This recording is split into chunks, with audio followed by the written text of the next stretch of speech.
Thank you. I want to welcome everybody here. This is an exciting opportunity to continue to build on this very important strategic partnership. I know the President very much enjoyed the opportunity to have his conversations with the heads of state in Riyadh back in May. In May, right? So that was a great visit and a great opportunity to do that. We're very committed to this partnership as a whole, and with each of the countries that are represented here today, committed to working together to address no shortage of regional and global challenges, but also not just challenges, but also to together work on the opportunities. Sometimes the challenges get in the way of also pursuing the opportunities. We want to be able to do both. I know that the past few months have been filled, the past few weeks and the past few days have been filled with some pretty substantial challenges.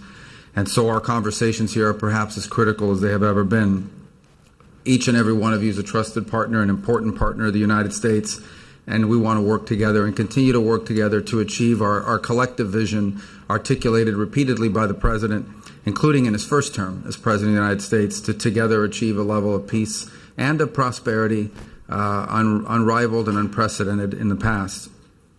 I want to say up front that we understand very clearly that the situation in Gaza, the situation with Israel in Gaza is a key concern for everyone in this room here today.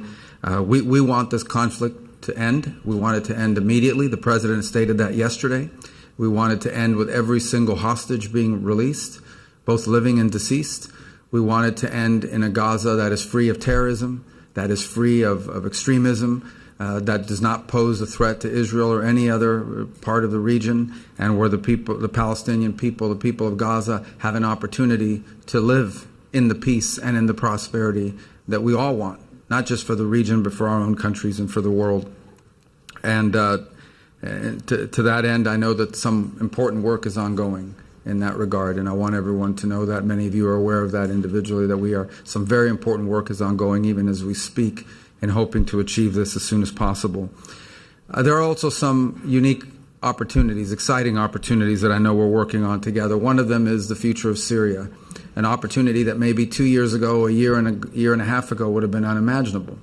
And the President remains committed, not just from the unilateral standpoint of the United States, but in partnership with every country represented here today, to give Syria every chance possible to build a strong, unified state that where the diversity of Syria is respected, but also a place that's stable, that's no longer a base of operation for extremists, that is no longer a base of operation for foreign actors that use it to launch attacks and destabilizing activity against their neighbors. In so many ways, the stability of Syria defines the stability of the region. We have potentially what could be a very historic opportunity to do something that, as I said, could not have been imagined just a couple of years ago. I know each member state here has been very involved in that regard. The President took a very bold action in May that we continue to follow up on and work on, and we remain very committed to that very important project, that very important opportunity. Likewise in Lebanon, an opportunity that's also historic exists, and the United States remains very committed in that regard as well, to ensuring that there's a strong Lebanese state respectful of the diversity of that country, free of the influence of Iran and Hezbollah and others who might undermine that stability, and does so in a way where the state there can exert its sovereignty and can emerge from a long-standing economic crisis. I think it's important to state that we have to remain clear-eyed by what we, at least the United States, strongly views as the destabilizing activities of the regime in Iran. Let me say at the outset, the United States, our people here, have tremendous admiration for the people of Iran. This is an ancient culture. This is a culture with a storied history, and it's one that we have much to share in common with. Unfortunately, it is led by leaders that we think have been more interested in exporting revolution and exporting destabilization than they have in building the prosperity of their own people.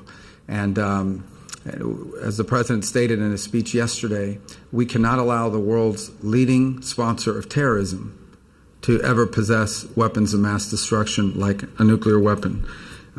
So the good news is that that regime faces challenges today that are significant compared to just a few years ago, which perhaps provides the opportunity to do some of the things we want to do in the region, including in Syria, where they were a very destabilizing presence in support of Assad. So we have much to discuss here. This is an important forum, one we are 100% committed to. The President is personally committed to, both at the bilateral level with every nation represented here, but also through this format and this forum, which has proved to be extraordinarily valuable in our interaction with each of you. With that, I believe I am turning to... We're starting with the agenda? Okay, so we'll start. Yes, sir. Thank you. Thank you again. You're the chair, so